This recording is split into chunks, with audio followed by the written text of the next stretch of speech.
ఇంకా ఉల్టా బాధ కలిగే అంశం ఏంటంటే తెలంగాణ ప్రభుత్వం అన్ని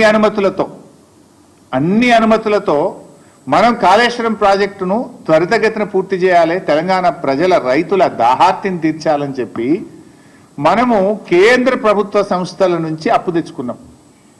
ఇది ప్రైవేట్ బ్యాంకులు కాదు, రేవంత్ రెడ్డి లెక్క 170 కోట్ల బ్రోకర్ ఫీజు లంచం ఇచ్చి భూములు కుదబెట్టి షేర్ మార్కెట్లో తేలే మేము.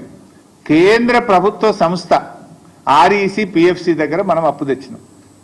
తెస్తే ఇదే కేంద్ర ప్రభుత్వం ఇది ఎఫ్ఆర్బిఎం కంటే అదనంగా ఉన్నది అని రికవరీ పెట్టింది, మన మీద రికవరీ పెట్టింది కేంద్ర ప్రభుత్వం. మీరు అప్పు తెచ్చింది ఎఫ్ఆర్బిఎం పరిమితి దాటారు అని చెప్పి మనకేమో రికవరీ పెట్టారు. కానీ ఇప్పుడు ఆంధ్రప్రదేశ్కి ఏమంటున్నారు, మీకు 40,000 కోట్లు గ్రాంట్గా ఇస్తాం, ఇంకో 40,000 కోట్లు అదనంగా అప్పు తెచ్చుకోవడానికి ఎఫ్ఆర్బిఎం పరిమితులు దాటి కూడా మీకు పర్మిషన్ ఇస్తాం. అంటే ఆంధ్రప్రదేశ్కో నీతి, తెలంగాణకో నీతి. ఏం మేము భారతదేశంలో భాగంగా కాదా? మరి భారతదేశ అభివృద్ధిలో తెలంగాణ భాగస్వామ్యం లేదా? ఎందుకు తెలంగాణ పట్ల బీజేపీకి ఇంత కక్ష అని నేను అడుగుతా ఉన్నా. ఎందుకు బీజేపీ తెలంగాణ మీద పగబట్టింది అని నేను అడుగుతా ఉన్నా. ఇవాళ మీరు పోలవరం జాతీయ ప్రాజెక్ట్ ఇచ్చారు ఆంధ్రప్రదేశ్కు, సంతోషం, వి వెల్కమ్. మాకేం జలసీ లేదు. మాకెందుకు జాతీయ ప్రాజెక్ట్ ఇవ్వరు?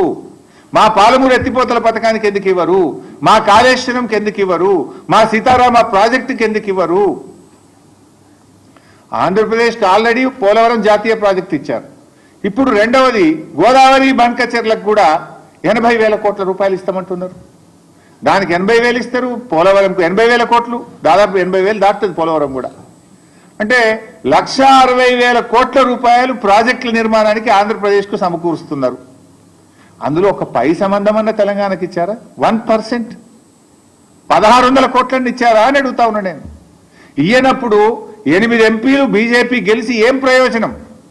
2 కేంద్ర మంత్రులు ఈ రాష్ట్రం నుంచి ఉండి ఏం ప్రయోజనం? మీరున్నది పదవులు అనుభవించడానికా, ప్రజలకు సేవ చేయడానికా?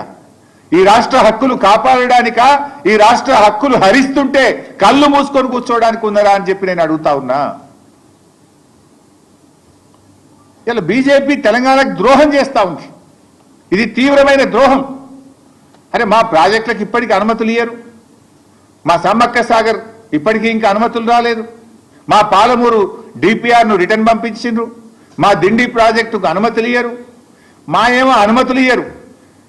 పక్క రాష్ట్రానికి అనుమతులు లేకుండా నిధుల వర్షాన్ని కురిపిస్తున్నారు, కనక వర్షాన్ని కురిపిస్తున్నారు. ఏ అనుమతులు లేకున్నా కూడా నిధులు ఇస్తాం, ప్రాజెక్టులు కట్టండి